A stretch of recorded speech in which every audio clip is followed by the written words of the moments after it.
بسم اللہ الرحمن الرحیم۔ السلام علیکم ورحمۃ اللہ وبرکاتہ۔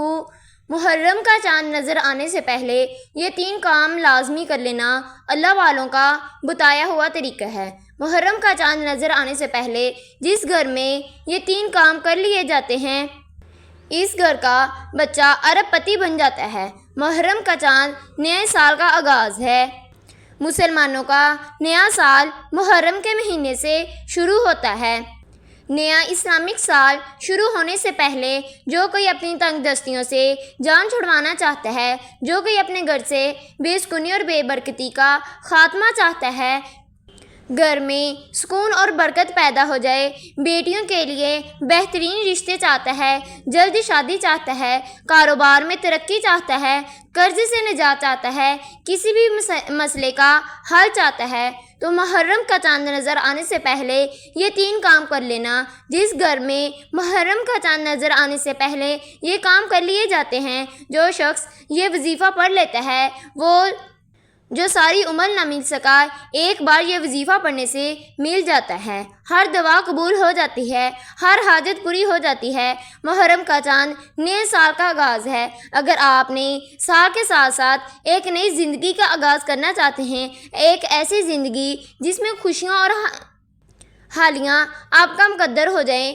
جس میں نہ کبھی کسی کے سامنے جھکنا پڑے، نہ کبھی کسی سے مانگنا پڑے، در در کی ٹھوکریں نہ کھانی پڑیں، تو محرم کا چاند نظر آنے سے پہلے یہ 3 کام لازمی کر لینا۔ آپ کی تقدیر کے بند تالے کھل جائیں گے، مقدر کا ستارہ چمک جائے گا۔ محرم کا چاند اپنی ذات خوشحالیاں لے کر آتا ہے، ایک موقع لے کر آتا ہے۔ ہر انسان کی کوشش ہوتی ہے وہ اپنی تنگ دستیوں سے جان چھڑوا کر، اپنی بیماریوں سے پریشانیوں سے جان چھڑوا کر ایک ایسی زندگی کا آغاز کرے جس میں نہ کبھی کسی کے سامنے جھکنا پڑے، نہ کبھی کسی کے سامنے مانگنا پڑے۔ تو آج آپ محرم کا چاند نظر آنے سے پہلے یہ 3 وظائف کر لیں گے تو اللہ پاک آپ کی تمام مصیبتوں کو، تمام تنگ دستیوں کو دور کر دے گا۔ محرم کا مہینہ بڑا ہی افضل مہینہ ہے۔ اس میں یوم عاشوراء آتی ہے۔ محرم کے مہینے میں حضرت امام حسین رضی اللہ تعالی عنہ شہید ہوئے۔ محرم کے مہینے میں میدان کربلا ہے۔ جب آپ رب کریم سے سچے دل سے توبہ کرتے ہیں اور اللہ پاک سے دعا کرتے ہیں تو اللہ پاک آپ کی تمام دعاؤں کو قبول فرما لیتا ہے۔ وہ بہت رحیم ہے، وہ بندے کو ہر ایک چیز عطا کر دیتا ہے۔ اگر آپ چاہتے ہیں کہ آپ کی بے اولادی ختم ہو جائے، آپ کو نرینہ اولاد نصیب ہو جائے تو نرینہ اولاد کے لیے وظیفہ پڑھ لیں۔ بڑی سے بڑی حاجت، بڑے سے بڑے مقصد میں کامیاب ہو جائیں گے اگر آپ یہ 3 کام محرم کا چاند نظر آنے سے پہلے ضرور کر لیں۔ آپ نے لاپرواہی سے یہ دنوں کو نہیں گزارنا، آپ نے اپنی زندگی کے حالاتوں کو بہتر بنانا ہے، زندگی کی پریشانیوں کو دور کرنا ہے تو آپ ان لمحات کو لاپرواہی سے نہ گزاریں۔ اگر آپ اپنی مشکلات حل کرنا چاہتے ہیں تو یہ 3 وظائف محرم کا چاند نظر آنے سے پہلے آپ کر لیں گے تو اللہ پاک آپ کی تمام مصیبتوں کو دور کر دے گا۔ اگر آپ نے میرے چینل کو سبسکرائب نہیں کیا، میرے چینل کو سبسکرائب کر دیں۔ آپ نے سب سے پہلے باوضو ہو کر مصلی پر بیٹھ جانا ہے اور نبی کریم صلی اللہ علیہ وآلہ وسلم کی ذات اقدس پر درود پاک کا نذرانہ پیش کرنا ہے۔ آپ نے 3 مرتبہ درود ابراہیم پڑھنا ہے۔ جو بھی ہم کام وظیفہ کرنے لگتے ہیں اس سے پہلے اگر ہم درود پاک پڑھ لیتے ہیں تو اللہ پاک اس بندے کی دعاؤں کو بہت جلد قبول فرما لیتا ہے، وہ سیدھا آسمان تک دعا پہنچتی ہے۔ اگر ہم درود پاک پڑھ کر آغاز کرتے ہیں تو ہماری دعائیں بہت جلد قبول ہو جائیں گی۔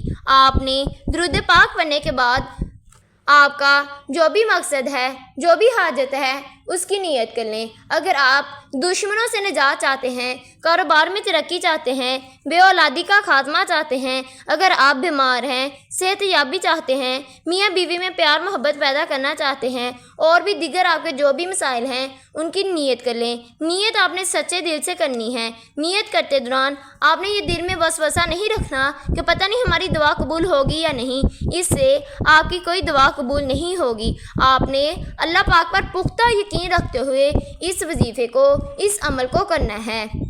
آپ چاہیں اسے کسی بھی وقت کر سکتے ہیں، کسی بھی دن کر سکتے ہیں۔ آپ چاہیں فجر کے بعد کر لیں، ظہر کے بعد کر لیں، عصر کے بعد کر لیں، مغرب کے بعد کر لیں، عشاء کے بعد کر لیں۔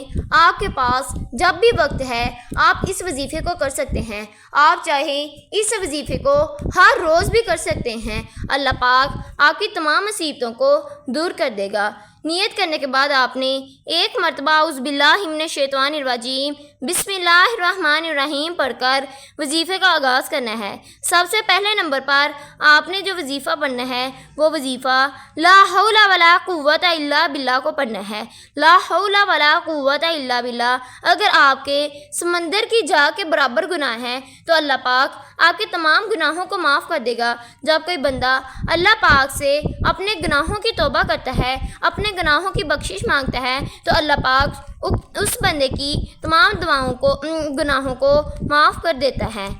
ہماری دعائیں کیوں نہیں قبول ہوتی؟ کیونکہ ہم بہت گناہ گار ہیں۔ ہم اللہ پاک سے اپنے گناہوں کی توبہ نہیں کرتے۔ ہمیں چاہیے ہمیں اللہ پاک سے ہر وقت استغفار کرتے رہنا چاہیے، اللہ پاک سے اپنے گناہوں کی توبہ کرتے رہنا چاہیے تاکہ اللہ پاک ہم سب کی دعاؤں کو قبول فرما لے۔ آپ نے لا حول ولا قوت الا باللہ کو 11 مرتبہ پڑھنا ہے۔ جب کوئی بندہ لا حول ولا قوت الا باللہ کو 11 مرتبہ پڑھ کر رب کریم سے شرمندگی کے ساتھ، ندامت کے ساتھ گناہوں کی سچی توبہ کرتا ہے تو اللہ پاک فرشتوں سے حکم دیتے ہیں، اے فرشتے تم گواہ رہنا، یہ میرا بندہ میرے سے گڑ گڑا کر اپنے گناہوں کی توبہ کر رہا ہے، میں نے اس کی معافی طلب کر دی ہے، میں نے اس کو معاف کر دیا ہے۔ تو آپ نے اللہ پاک سے اپنے سچے دل سے گناہوں کی توبہ کرنی ہے۔ آپ نے لا حول ولا قوت الا باللہ کو 11 مرتبہ پڑھ کر کبیرہ و صغیرہ گناہوں کی سچی توبہ کر لینی ہے۔ اور دوسرے نمبر پر آپ نے جو آیت پڑھنی ہے وہ قرآنی صورت ہے۔ اللہ کے حبیب نے فرمایا، اے صحابہ کرام کیا میں آپ کو ایسا تحفہ نہ دوں جسے صرف 3 بار پڑھنے سے ایک مکمل قرآن مجید کا ثواب مل جائے گا؟ صحابہ کرام میں خوشی کی لہر دوڑ گئی۔ صحابہ کرام نے فرمایا، اللہ کے حبیب جلدی بتائیں، ہم رب کو راضی کرنا چاہتے ہیں، ہم اللہ کے پسندیدہ بندے بننا چاہتے ہیں۔ اللہ کے حبیب نے فرمایا، سورۃ اخلاص صرف 3 بار پڑھنے سے ایک مکمل قرآن مجید کا ثواب ملتا ہے۔ اللہ والو، سورۃ اخلاص جو کہ رب کائنات کی وحدانیت بیان کرتی ہے، اللہ ایک ہے، اللہ بے نیاز ہے، وہ کسی کا باپ نہیں، نہ اس کا کوئی بیٹا ہے، اس کا کوئی ہم سفر نہیں۔ ان الفاظ رب ذات کی بڑائی بیان کرتے ہیں۔ جب کوئی بندہ اس فانی دنیا میں سورۃ اخلاص کو پڑھ کر رب کریم سے مانگتا ہے، التجا کرتا ہے، اپنے حاجات رب کریم کے سامنے بیان کرتا ہے تو اللہ پاک فرشتوں سے حکم دیتا ہے، جاؤ فرشتوں اس بندے کو مالا مال کر دو، اس کی بے روزگاری کو ختم کر دو، اس کی بے اولادی کو ختم کر دو، اس کے قرض کو ختم کر دو، اس کی تمام پریشانیوں کو دور کر دو۔ آپ نے سورۃ اخلاص کو 10 بار پڑھنا ہے۔ سوچیں 10 مرتبہ پڑھنے سے آپ کو کتنے قرآن مجید کا ثواب ملے گا۔ آپ کی اگر 10 ناممکن سے ممکن حاجت ہیں وہ بھی پوری ہو جائیں گی، اللہ پاک ان کو ممکن بنا دے گا۔ آپ نے سورۃ اخلاص کو 10 مرتبہ پڑھنے کے بعد آخر پر جو 2 نام پڑھنے ہیں، یا فتاح یا رازق کو پڑھنا ہے۔ وہ رب کریم کے صفاتی نام ہیں جس کی قسم رب نے کھائی ہے۔ رب فرماتا ہے، قسم ہے مجھے اپنے نام یا فتاح، جو بندہ یا فتاح کو پڑھ کر رب کریم سے جو بھی مانگتا ہے رب اس بندے کی ہر حاجت کو پورا فرما دیتے ہیں۔ آپ نے ان عمل کو محرم کا چاند نظر آنے سے پہلے کرنا ہے۔ آپ نے یا فتاح یا رازق کو 11 مرتبہ پڑھنا ہے۔ یا فتاح یا رازق کو ملا کر پڑھنا ہے۔ یا فتاح یا رازق کو پڑھنے سے آپ کے تمام بگڑے کام سنور جائیں گے، تمام تنگ دستیاں دور ہو جائیں گی۔ آپ نے یا فتاح یا رازق کو 11 مرتبہ پڑھنے کے بعد پھر آخر پر نبی کریم صلی اللہ علیہ وآلہ وسلم کی ذات مبارکہ پر درود پاک پڑھنا ہے، اور درود پاک پڑھ کر اللہ سے اپنے گناہوں کی توبہ کرنی ہے اور اپنی دعاؤں اور حاجات کو قبول فرمانا ہے۔ اگر آپ نے میرے چینل کو سبسکرائب نہیں کیا، میرے چینل کو سبسکرائب کر دیں۔ اللہ حافظ۔